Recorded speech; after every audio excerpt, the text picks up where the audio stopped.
अंगे अंग गुलाब नियन खिलाल बा बदनवा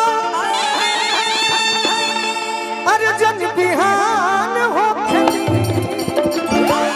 कि आज राजा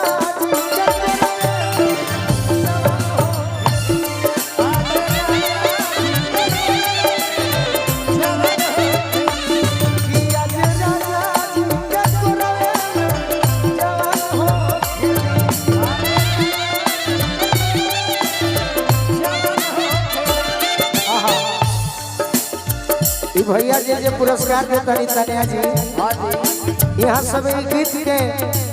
फैन आदमी है तहरा के आदेश दिले बनी कि जौन भाव तुम सैड सॉन्ग में करेलू ये गीत के तुझे हमें दर्शावा। हमारे सोनू राय भैया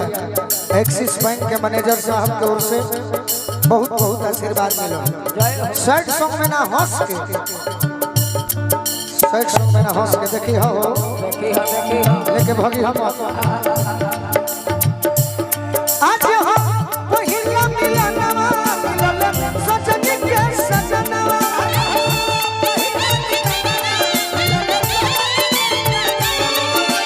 हमारे अंग गुलाब नियन खिलाल बा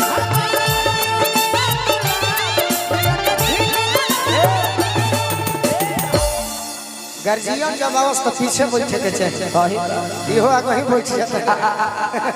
कुछ करे में ना पड़े हंसे खातिर हम गलती पर चलेले नहीं खिया हमारे बाबूजी कहले कि सही पर हो ताकि हु बाह ना धर ये तो भाव हां जी सुनी सुनी भगवान अरे जन बिहान होखे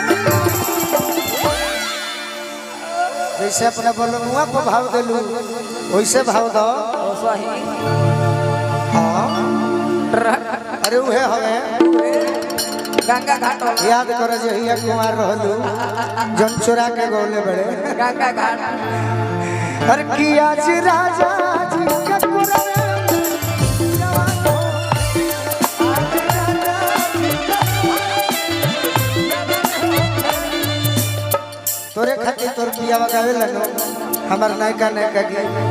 कोई से कहीं तहरा से संगतिया कोई से कहीं तहरा से संगतिया पिया जी के कोई से कहीं तहरा से संगतिया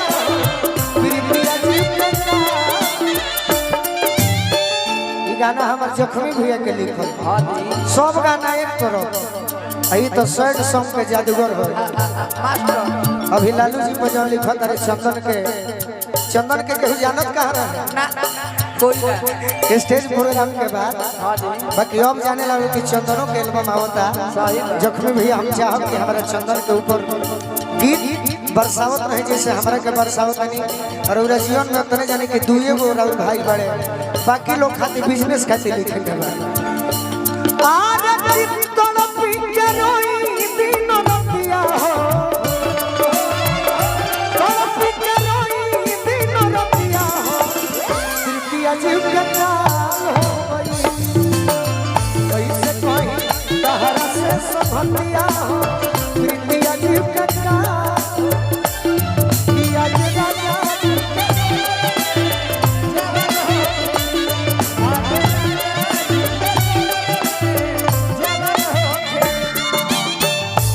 बबलू भैया के मैं खजाना हमारा नाम हो गए पुरस्कार के बाद लड़की को हथिया का हो राजा जी के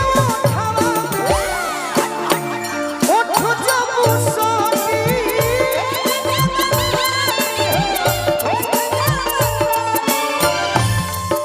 आर भूख भूख बारी हमारा दिलवा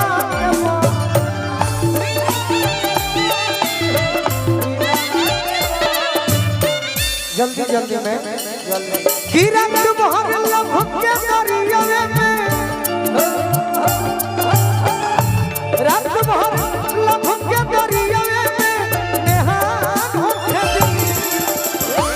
कि आज राजा जी के कोरे में जवान हो